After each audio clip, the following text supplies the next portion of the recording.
It's been raining for 9 days straight. Your food ran out on day 6. The tracks are gone. The animals are hidden. The fire is dying. And your children haven't spoken since yesterday. For ancient humans, this wasn't a nightmare. It was every single year. The rains came, and when they came, they didn't leave. Weeks of cold rain that shut down hunting completely, longer than any tribe's food supply could stretch. By every rule of survival, the rain should have killed them. It didn't. And the reason isn't hunger, and it isn't luck. Because the rain's first weapon wasn't starvation at all. It was something quieter. Something that kills you while lying to you the whole way there. Stay with me, because you're about to live one rainy season the way they did, from the first drop to the last. And by the end, you'll understand exactly why you're alive right now. The cold that lies to you. You're a hunter. Your family needs meat every day, and hunting needs a few things to work. You have to see the animal, track it, get close, then strike. Now pour rain over all of that. A print in the mud starts melting before you can even finish reading it. You can't hear over falling water. You can't smell through wet air. The whole world goes blurry, and the animals aren't stupid either. When the rain hits hard, they tuck into brush and stop moving entirely. You're hunting animals that don't want to be found in a world where you can't track, hear, or see them. That's the obvious problem. It's not the one that kills you first. Most people assume starvation was the real killer of the rainy season. It wasn't. The first killer was cold.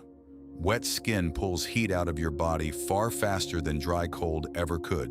And you have no raincoat, no waterproof boots, just fur, plant fiber, and bare skin. Your temperature drops.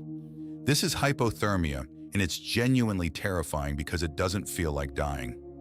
First you shiver, then you get clumsy. Fingers stop obeying you. You can't tie a knot or grip a spear. Then your thoughts slow down. And in the final stage, some people feel warm and even take their clothes off. The body lies all the way to the end. A hunter needs steady hands and a clear mind. Cold rain steals both, which means before you can fight for food, you first have to win a completely different fight: staying warm. Fire and shelter. One system that fight has two weapons, fire and shelter, and they only work together. Try lighting a fire in the rain and everything fights you. Soaked wood, flooded ground, wind snuffing every spark. So your people didn't wait for the rain to arrive before preparing.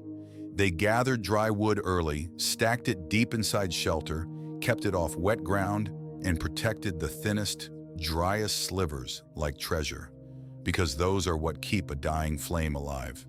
Once lit, the fire was never allowed to die. Some tribes kept a single fire burning for weeks, with someone always watching it, feeding it slowly, guarding it like a member of the family. Tonight, that someone is you. It's the middle of the night, the rain is hammering the shelter, the fire is low, and everyone else is asleep behind you. You can't get lazy. One mistake, and the warmth is gone. You lean in, blow gently on the embers, add the driest sliver of wood, and wait. It catches. A small yellow flame stands up in the dark. That tiny fire is the whole future of your people. And tomorrow night, someone else will guard it for as long as the rain falls. But fire needs a roof. Without somewhere dry to recover, a soaked, shivering hunter never actually warms back up. They just get weaker, day after day. So your people became experts at staying dry. Caves and rock overhangs, angled roofs that shed water, smoke vented out while warmth stayed in, branches and hide lifting sleeping bodies off wet ground. A leak over the sleeping area could kill. Dry shelter plus a living fire equals a hunter who can go back out. Wet shelter plus a dead fire equals a tribe that fades away. Turning the flood into a trap. Chasing animals through rain is a losing game. You slip, you tire, you lose the trail in the mud, and you burn warmth you can't spare. So your people flipped the entire strategy. Instead of chasing the animal, they made the animal come to them. Traps don't get cold, don't get tired, don't need to see or hear. They just wait, even through weeks of rain. Snares along known paths, pits hidden under branches, deadfalls rigged with logs and fiber rope. Here's the genius part. Rain forces animals into predictable patterns. Flooded fields push them to higher ground. Rising rivers force them across specific, narrow crossings. Your people knew exactly where, so that's exactly where the traps went. The flood became a fence. The mud became a map. The same rain ruining the hunt was now doing half the hunting for you. But traps have to be checked, and that walk is its own way to die. Slick trails, swollen rivers, a calm stream from last week, now fasten. But traps have to be checked, and that walk is its own way to die. Slick trails, swollen rivers, a calm stream from last week, now fast, brown, and deep enough to sweep a body away without a trace. So checking traps became a careful ritual. Go in pairs, watch each other, test every rock before trusting your weight to it. An empty trap costs you strength and warmth for nothing. A full one can feed the tribe for days. That gamble happened every single day of the rain. Fish, plants, and whatever crawls. When hunting fails, fishing wins. Rain doesn't scare fish. It feeds them, spreading them into shallow flooded pools where they get stranded. Your people built narrow fish traps out of stick and stone, speared the shallows, worked in pairs, one driving fish forward, one waiting with a woven basket at the narrow point. On a dry day, you might chase a deer for hours and come home empty. On a rainy day, dinner is swimming at your ankles. And when traps and fish still weren't enough, preparation from months earlier carried the weight. A tribe that hunted hard and stored food in the dry season sat by the fire and ate through the rain. A tribe that didn't watch their children get thinner by the week. Same rain, same cold, different ending, because survival started months before the first drop fell. Even stored meat runs out eventually. That's when the forest itself became the safety net. Roots, nuts, berries, and stems that rain actually helps thrive while the animals hide. And when even that wasn't enough, pride disappeared entirely. Insects, grubs, snails, anything crawling out of the wet ground became food. Protein suddenly was everywhere. You just had to be hungry enough to take it.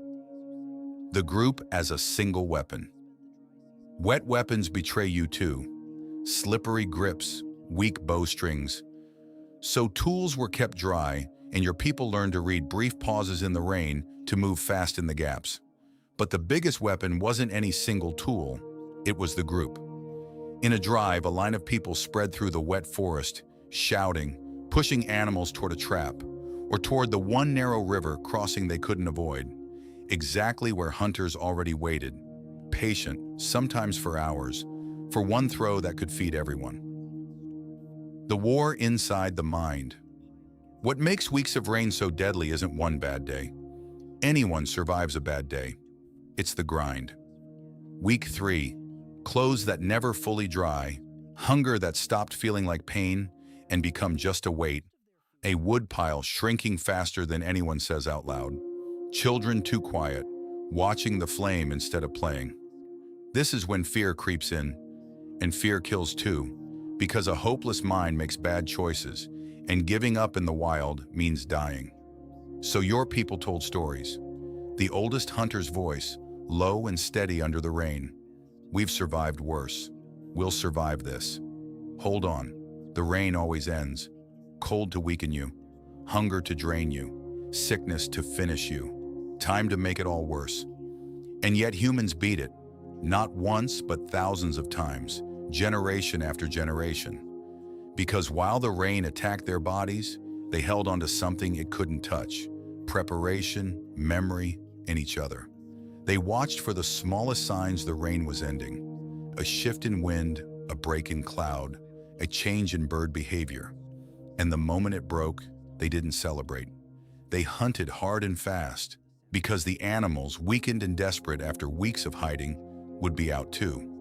Your people didn't just survive the rain, they positioned themselves to win the exact moment it ended. So the next time it rains for days and you feel stuck inside, remember, your ancestors felt that same cold. That same fear, that same hunger. And they answered it with memory, preparation, and each other. That readiness is still in you. It's the reason you exist. The rain tried to end us for thousands of years. It never won.